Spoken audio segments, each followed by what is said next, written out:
During the break, we have our three groups join up again and catch up and have a meal, with each of the fighters commending those who've already fought.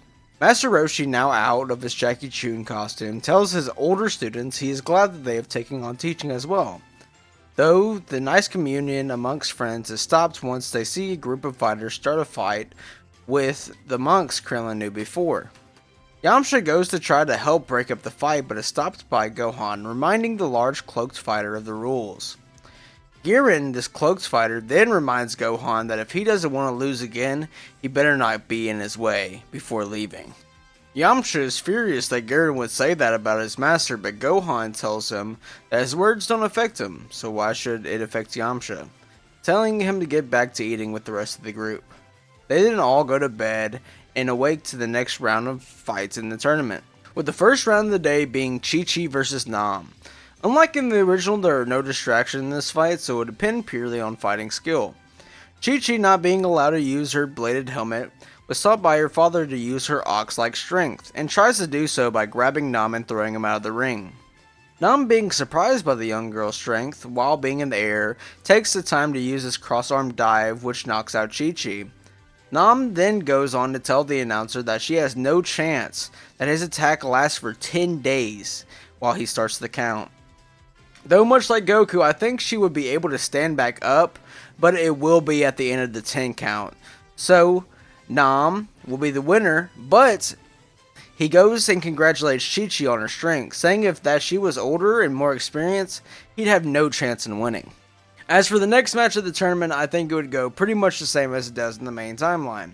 This time though, Goku would be able to use his tail from the beginning of the match, and would use it to glide instead of calling upon Nimbus. All of this, along with Goku being stronger than his mainline counterpart at this point, would have him beat Girin or have him surrender like he does before. For the first semi-final match, we have Jackie Chun versus Yamcha. I think this match will be good for both Yamcha and Roshi, with Roshi being able to see some of his old student Gohan and Yamcha being able to see how technique and wisdom is important, which will go along with what Gohan was trying to teach him beforehand. Though of course Jackie Chun would be too much for the young desert bandit, resulting in him winning. The same would go for Nam's fight against Goku. With Nam pretty much using all of his techniques in his fight with Chi-Chi, Goku would have learned from the fight and found out the perfect way to avoid them. This would result in Goku being able to knock Nam out of the ring, but don't worry, Jackie Chun would still provide Nam with the water his village needed. Though this time he wouldn't need it to be a cover, since Gohan would be a much better choice for him being in disguise. Finally, as it starts to become evening, we start with the final match of Jackie Chun versus Goku. I think, though, unlike in the original, when the two bow to start the match, Goku would tell his master that he knows who he really is, with Goku being raised by Roshi this time, and seeing how all of his techniques and all of this looks pretty much like Roshi, but just in disguise, he'll be able to see through it. The two of them would instantly start exchanging blows at blinding speeds, with the audience not being able to keep up, besides those like Gohan, Ox King, and their students. Roshi would start throwing punches and kicks, but they only go through after images of Goku. Goku would then use his rock, paper, scissors technique, blinding Jackie Chun. The match would continue on into night, much like it does in the original, with Goku stopping mid-punch and starting to growl. Krillin starts to shake in the audience and yells out that it's happening again, before telling the others to run. Jackie Chun, hearing this, turns back to Goku, who is staring up at the sky and transforming. Jackie Chun would turn around to see what Goku is staring at and see that it is the full moon. While he distracts Goku, he tells that Gohan and Krillin to fire a Kamehameha at the moon, that it's the only way to stop Goku at this point. This would destroy the moon, causing Goku to change back, passing out in the process. Jackie Chun is announced the winner, but instead of celebrating this time, he goes and grabs the student and helps him off stage. Shortly after, Goku would wake up and ask what happened. I think Roshi this time, with the moon being gone, would tell Goku about his transformation, but not to worry since they destroyed the moon and he should not be able to transform anymore. He then would tell Goku that he did incredible in his match with Jackie Chun, giving him a little wink. Then he tells all the fighters that dinner will be on him tonight, as they all cheer. Upon returning to Kami House, Roshi tells the students that they did amazing in the tournament. but now they need to go get some more real experience. The two of them at first are confused, asking what Roshi means by that. He would say that they need to go around the world much like Goku did when he helped Gohan and Bulma find the Dragon Balls. Krillin, excited by being able to go search for the Dragon Balls himself and make a wish like they did before, quickly grabs Goku to go pack. Roshi would help the two of them by pointing out where West City is for them to go see Bulma and her family. The two of them then make their way, with Goku waving goodbye to Master Roshi. As they are traveling, Krillin asks Goku more questions about his original journey for the Dragon Balls, like what did Shenron look like? Is there any limits on the wishes that he can make? With Goku's answers, Krillin gets even more excited about it. They finally get to West City, and Krillin leading the way, they are able to find someone to tell them where they can find Bulma briefs, where they are pointed to the large capsule corp building, with the two of them being surprised by the sheer size of the building that Bulma lives in. Once they go inside, a receptionist asks who they are here to see. They tell her that they are here to see their friend Bulma Briefs. She looks them over before saying that the young Miss Briefs is still at school, but they can go through here to wait for her. Goku and Krillin enter a large room where they are greeted by a large Triceratops. Then they see someone with blue hair in the middle of the room. They rush over where they see Mr. Briefs sitting down for a drink. Mr. Briefs turns around to greet the two of them, with him recognizing Goku from one of the people that helped Bulma during the hunt for the Dragon Balls. Goku tells him that they need the Dragon Radar again so they can search for the Dragon Balls by themselves. Mr. Briefs says that he's sure that Bulma will gladly let them borrow it, leading them into a room where shortly after Bulma arrives on her bike.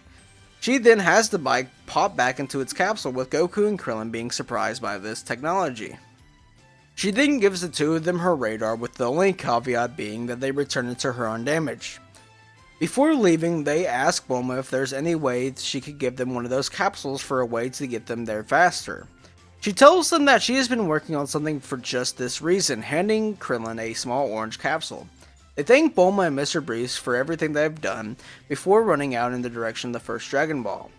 Once they get it out of the West City, Krillin tells Goku to wait as he throws the capsule Bulma gave them out in front of them. As he does, a large cloud pops up with a small hover car being where it was before. Krillin is surprised as he and Goku hop in there, with a small hole being seen in the console. Goku says it sorta looks like the Dragon Radar before telling Krillin to put it inside of the hole. As he does so, the hover car sputters to life and it starts to fly in the direction that the Dragon Ball was. As they get closer to the Dragon Ball, they see several people dressed in similar clothing with guns searching around for something. Krillin says that they better not get caught because they might be in trouble, grabbing the radar from the console, which stops the car immediately. They get it back into its capsule before taking the rest of the trip on foot, avoiding any of the soldiers. They finally get close enough to the Dragon Ball to where they can see it before Krillin grabs Goku and they hide behind a rock, saying that there's two soldiers right next to the ball. Before Krillin could even finish his point though, Goku is already running past the soldiers and grabbing the Dragon Ball. The soldiers thank Goku for helping them, saying that the ball belongs to them. Goku says that isn't true as he hides the ball back into his pocket. Two soldiers then point their guns directly at Goku, saying they weren't really asking. Krillin, seeing this, kicks out one of the soldiers in the back as Goku punches out the other, with both of the soldiers being knocked out instantly. Krillin tells Goku that they need to hurry before any more of the soldiers come after them after all the noise they just made. They start to run away, but hear someone yelling out behind them the word "stop." As they turn around, they see who just said this, with a missile heading straight towards them, with the two of them having to jump quickly to dodge out of the way. They are then greeted by a red-haired man calling himself Colonel Silver, a member of the Red Ribbon Army. And if they don't want to make themselves the enemy of the army, they better give back the Dragon Ball and ask for forgiveness immediately. Goku and Krillin tell him that they are keeping the Dragon Ball as Colonel Silver reaches into his pack for another capsule, which becomes a machine gun. He quickly starts to fire at the two of them both as they dodge the bullets with a mixture of blinding speed and after images to confuse the Colonel. They then both launch a dual punch directly at the Colonel's face, launching him into a nearby boulder, knocking him out instantly. Krillin then throws the hover capsule down and tells Goku to get in, and the two of them fly off, being pursued by multiple Red Ribbon soldiers on foot. We then are inside a dark room with a large screen being the only thing lighting it. A tiger-like human tells a man sitting down that the Dragon Ball that Silver's team was searching for is now moving towards General White's sector. The man in the chair then slams his fist as he tells the soldier to get General White on the phone.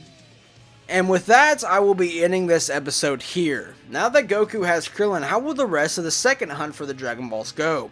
Will the Red Ribbon be even more trouble later on in the future? All of this and more will be answered next time on What If Master Roshi Raised Goku. Thank you all for watching, and I hope you have a great rest of your day, and goodbye.